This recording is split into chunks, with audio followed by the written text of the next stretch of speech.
আসসালামু আলাইকুম প্রিয় শিক্ষার্থীরা, কেমন আছো তোমরা? আশা করছি আল্লাহর অশেষ রহমতে সকলেই ভালো আছো। সবাই বলি আলহামদুলিল্লাহ।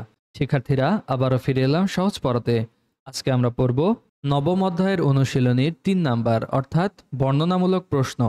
১ নাম্বার প্রশ্নে বলা হয়েছে বিজ্ঞান ও প্রযুক্তির পার্থক্য ব্যাখ্যা করি। শিক্ষার্থীরা, বিজ্ঞান হলো প্রকৃতির বিভিন্ন ঘটনা সম্পর্কে জ্ঞান অর্জনের প্রক্রিয়া যা পর্যবেক্ষণ ও পরীক্ষার মাধ্যমে গঠিত হয়। আর প্রযুক্তি হলো সেই বৈজ্ঞানিক জ্ঞানকে ব্যবহার করে বাস্তব জীবনের সমস্যা সমাধানের যন্ত্র বা পদ্ধতি তৈরি করা। যেমন বিদ্যুৎ সম্পর্কে বৈজ্ঞানিক গবেষণার ফলাফলই রেফ্রিজারেটর, মোবাইল বা বৈদ্যুতিক বাতি তৈরির প্রযুক্তিতে ব্যবহৃত হয়েছে। প্রশ্নের উত্তরটি আমরা এভাবে লিখতে পারি: বিজ্ঞান হলো প্রকৃতি সম্পর্কিত জ্ঞান যা পর্যবেক্ষণ ও পরীক্ষা নিরীক্ষার মাধ্যমে প্রাপ্ত তথ্যের ভিত্তিতে প্রাকৃতিক ঘটনাকে ব্যাখ্যা ও বর্ণনা করে। আর প্রযুক্তি হলো আমাদের জীবনের বাস্তব সমস্যা সমাধানের জন্য বিজ্ঞানের ব্যবহারিক প্রয়োগ। বিজ্ঞানীরা বিভিন্ন বিষয় নিয়ে গবেষণা করে এ সম্পর্কে আমাদের ধারণা বা জ্ঞান সৃষ্টি করেন। এই বৈজ্ঞানিক জ্ঞানকে কাজে লাগিয়ে প্রযুক্তির মাধ্যমে মানুষ নানা যন্ত্রপাতি আবিষ্কার করছে। যেমন বিজ্ঞানীরা বিদ্যুৎ নিয়ে গবেষণা করে তার সম্পর্কে মানুষকে ধারণা দিয়েছেন। তাদের দেওয়া এসব ধারণাকে কাজে লাগিয়ে রেফ্রিজারেটর, টেলিভিশন, মোবাইল, বৈদ্যুতিক বাতি ইত্যাদি তৈরি করা হয়েছে, যা প্রযুক্তি। ২ নম্বর প্রশ্নে বলা হয়েছে কৃষি প্রযুক্তি কিভাবে আমাদের জীবনমান উন্নত করে।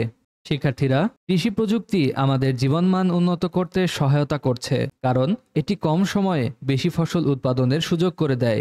আধুনিক যন্ত্র, রাসায়নিক সার ও কীটনাশকের ব্যবহারে ফসল উৎপাদন বৃদ্ধি পাচ্ছে। এছাড়া জৈব প্রযুক্তির মাধ্যমে পুষ্টি সমৃদ্ধ, পোকা প্রতিরোধী ও অধিক ফলনশীল উদ্ভিদের উৎপাদনও সম্ভব হচ্ছে। প্রশ্নের উত্তরটি আমরা এভাবে লিখতে পারি: খাদ্য চাহিদা পূরণের জন্য মানুষ বিভিন্ন ধরনের কৃষি প্রযুক্তির উদ্ভাবন করেছে। বর্তমানে ট্রাক্টর, সেচ পাম্প, ফসল মারাই যন্ত্র প্রভৃতির যান্ত্রিক শক্তিকে কাজে লাগিয়ে স্বল্প সময়ে অধিক ফসল ফলানো সম্ভব হচ্ছে। তাছাড়াও রাসায়নিক সার ব্যবহার ফসল উৎপাদন বৃদ্ধিতে সহায়তা করছে। ক্ষতিকারক পোকা ও আগাছা দমনে রাসায়নিক পদার্থ ব্যবহৃত হচ্ছে। মানুষ জৈব প্রযুক্তি ব্যবহার করে বিশেষ বৈশিষ্ট্যসম্পন্ন উদ্ভিদ সৃষ্টি করেছে। এসব উদ্ভিদ অধিক পুষ্টি সমৃদ্ধ, পোকামাকড় প্রতিরোধী এবং অধিক ফলনশীল। এভাবেই কৃষি প্রযুক্তি আমাদের জীবনমানকে উন্নত করে তুলেছে। তোমার পাঠ্য বইয়ের প্রতিটি পৃষ্ঠার সহজ সমাধান পেতে আজই ডাউনলোড করো সহজ পড়া অ্যাপসটি। সহজ হোক তোমার পড়ালেখা। ৩ নম্বর প্রশ্নে বলা হয়েছে প্রযুক্তি কিভাবে বিজ্ঞানের জ্ঞানকে ব্যবহার করে। শিক্ষার্থীরা, প্রযুক্তি বিজ্ঞানের জ্ঞানকে ব্যবহার করে বাস্তব জীবনের সমস্যা সমাধানে যন্ত্র, পণ্য ও পদ্ধতি তৈরি করে। বর্তমানে শিক্ষা, চিকিৎসা, যোগাযোগ সহ নানা ক্ষেত্রে প্রযুক্তির সফল প্রয়োগ ঘটছে।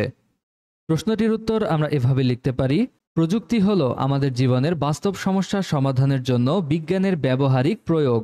এটি মানুষের জীবনের মান উন্নয়নে বিভিন্ন পণ্য, যন্ত্রপাতি এবং পদ্ধতির উদ্ভাবন করে। যেমন বিজ্ঞানীরা বিদ্যুৎ নিয়ে গবেষণা করে এ সম্পর্কে আমাদের ধারণা বা জ্ঞান সৃষ্টি করেছেন।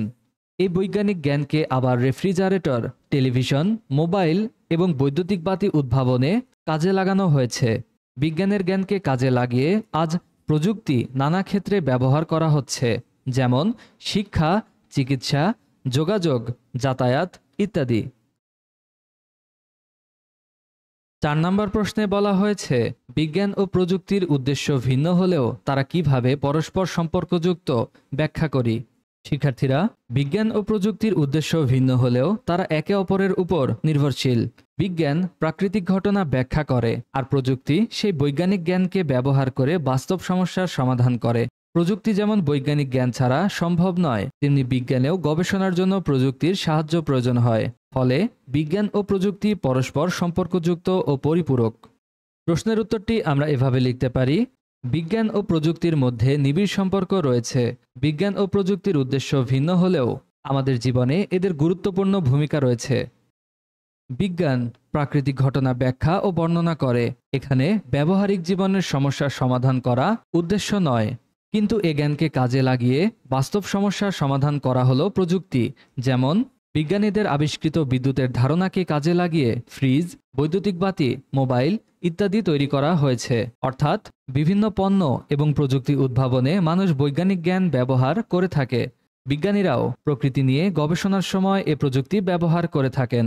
যেমন খালি চোখে দেখা যায় না এমন জিনিস অনুসন্ধানে বিজ্ঞানীরা অণুবীক্ষণ যন্ত্র ব্যবহার করে থাকেন। এভাবে বর্তমানে বিজ্ঞান ও প্রযুক্তি একে অপরের উপর নির্ভরশীল। শিক্ষার্থীরা, আজকের ক্লাস এটুকুই। আশা করছি সকলেই এই অংশটুকু সুন্দরভাবে বুঝতে পেরেছ। ভিডিওটি ভালো লাগলে লাইক কমেন্ট করে আমাদের পাশে থাকবে। সকলেই ভালো থাকো, সুস্থ থাকো। আল্লাহ হাফেজ।